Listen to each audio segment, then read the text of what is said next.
Saudara, mari kita membaca dalam 2 Petrus 1 ayat 3 sampai 7. 2 Petrus pasal 1 ayat 3 sampai 7. Dari sini kita melihat apa yang perlu kita kejar. Bahkan firman Tuhan berkata kita harus mengejarnya dengan bersungguh-sungguh. Tidak dengan separuh-separuh hati, tapi dengan bersungguh-sungguh kita mengejar maksud Tuhan ini supaya jadi kepada kita.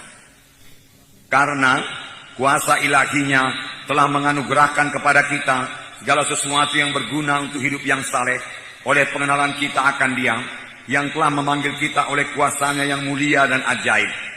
Dengan jalan itu Ia telah mengaruniakan kepada kita janji-janji yang berharga dan yang sangat besar, supaya olehnya kamu boleh mengambil bahagian dalam kodrat ilahi dan luput dari hawa nafsu duniawi yang membinasakan dunia. Justru karena itu kamu harus dengan sungguh-sungguh berusaha untuk menambahkan kepada imanmu kebajikan, dan kepada kebajikan pengetahuan, dan kepada pengetahuan penguasaan diri, dan kepada penguasaan diri ketekunan, dan kepada ketekunan kesalehan, dan kepada kesalehan kasih akan saudara-saudara, dan kepada kasih akan saudara-saudara, kasih akan semua orang. Jadi inilah yang dikehendaki Tuhan, supaya kita capai. Semua kita bisa mencapainya. Karena ini dicapai bukan dengan kekuatan kita, tetapi dengan kesadaran kita. Lalu dengan bersungguh-sungguh kita mohon kepada Tuhan. Di sini dikatakan, justru karena itu kamu harus dengan sungguh-sungguh berusaha. Sungguh-sungguh berusaha. Sungguh-sungguh berusaha.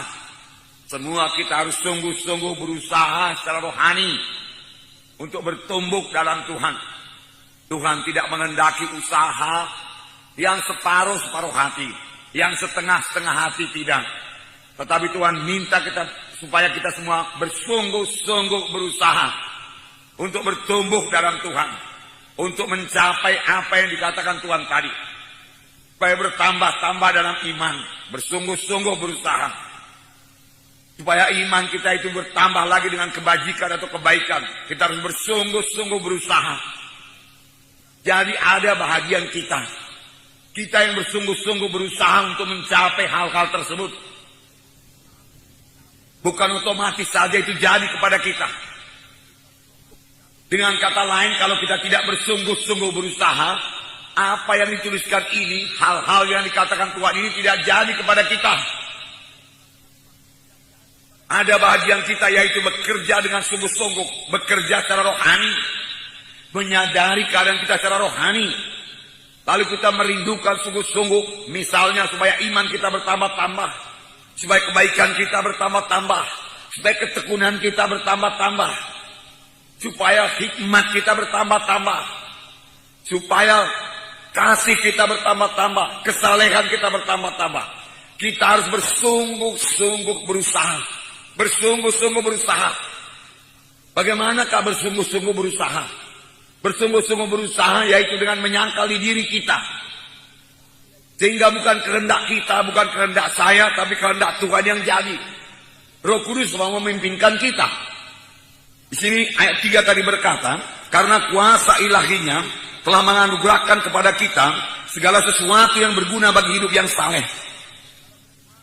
Kuasa ilahinya telah menganugerahkan kepada kita segala sesuatu yang perlu untuk hidup yang saleh. Apakah yang telah dikaruniakan Tuhan kepada kita? Mari kita lihat supaya kita bersyukur kepada Tuhan. Apakah yang telah menjadi milik saudara setelah saudara mengikut Tuhan? Kuasa ilahinya telah mengaruniakan kepada kita segala sesuatu untuk hidup beribadah kepada Tuhan, untuk bisa hidup suci, untuk bisa berdoa. Apakah yang dikaruniakan Tuhan? Yang pertama tentu saja keselamatan jiwa. Kita sudah selamat, itu karunia Tuhan. Yang kedua dikaruniakan Tuhan kepada kita Roh Kudus. Tuhan telah memberikan Roh-Nya kepada kita. Tuhan berkata, aku memberikan kepadamu penolong yang lain yang akan menyertai kamu selama-lamanya. Seorang penolong yang lain yang akan menyertai kamu selama-lamanya, yaitu Roh kebenaran. Dunia tidak dapat menerima dia, sebab dunia tidak melihat dia dan tidak mengenal dia. Tetapi kamu mengenal dia, sebab ia menyertai kamu dan akan diam dalam kamu. Dunia tidak mengenal dia, tetapi kamu mengenal dia. Semua kita kenal Roh Kudus. Semua kita sadar akan Roh Kudus kalau kita mau menyadarinya. Semua kita bisa bersekutu dengan Roh Kudus setiap saat kalau kita rindu bersekutu dengan dia. Semua kita bisa berkata-kata dengan Roh Kudus karena Roh Kudus dalam kita. Kalau saudara minta, kalau saudara mulai berkata-kata dengan Roh Kudus, penolong, dia akan memimpin kamu pada segala kebenaran. Jadi kita mengetahui kebenaran karena Roh Kudus mengajari kita. Inilah yang dikaruniakan Tuhan kepada kita. Sekaligus Roh Kudus akan mengurapi kita luar biasa. Kemudian apa lagi yang diberikan Tuhan kepada kita, dikaruniakan Tuhan kepada kita? Firman Tuhan yang berkuasa. Sudah diberikan Tuhan kepada kita. Firman Tuhan tidak kehilangan kuasanya.